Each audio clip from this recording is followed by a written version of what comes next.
କୁନି କୁନି ପିଲାମାନଙ୍କ ପାଇଁ ସ୍ୱାଧୀନତା ଦିବସ ଭାଷଣ।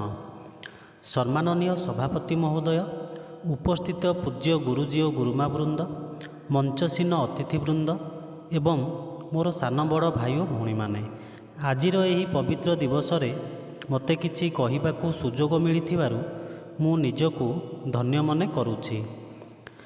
ଆଜି ହେଉଛି ଅଗଷ୍ଟ ମାସ 15 ତାରିଖ।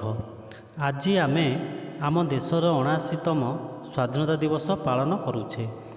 1947 ମସିହା ଅଗଷ୍ଟ 15 ତାରିଖ ଦିନ ଆମ ଦେଶ ଇଂରେଜ ଶାସନ ଅଧୀନରୁ ମୁକ୍ତ ହୋଇ ସ୍ୱାଧୀନତା ଲାଭ କଲା।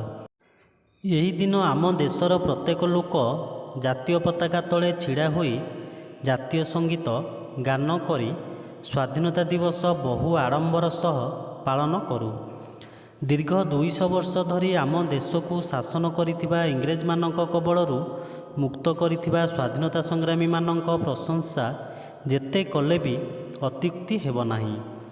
ଏହି ଦିନ ଭାରତର ପ୍ରଧାନମନ୍ତ୍ରୀ ଲାଲକିଲ୍ଲାଠାରେ ତ୍ରିରଙ୍ଗା ପତାକା ଉତ୍ତୋଳନ କରିଥାନ୍ତି।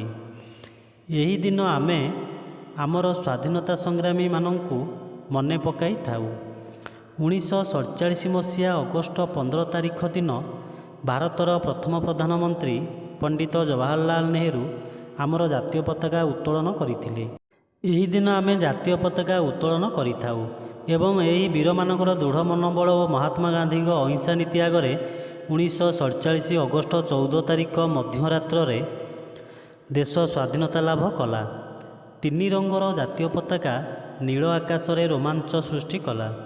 ଆଜି ଆମେ ସମସ୍ତେ ସେମାନଙ୍କ ବଳିଦାନ ଯୋଗୁଁ ଶାନ୍ତିପୂର୍ଣ୍ଣ ଜୀବନଯାପନ କରିପାରୁଛେ। ଆମେ ଏତିକି ଭାଗ୍ୟବାନ ଯେ ମୁକ୍ତ ଆକାଶରେ ମୌଳିକ ଅଧିକାର ନେଇ ବଞ୍ଚିପାରୁଛେ। ମୁଁ ଏତିକି କହି ମୋର ବକ୍ତବ୍ୟ ଶେଷ କରୁଛି। ଜୟ ହିନ୍ଦ, ଜୟ ଭାରତ।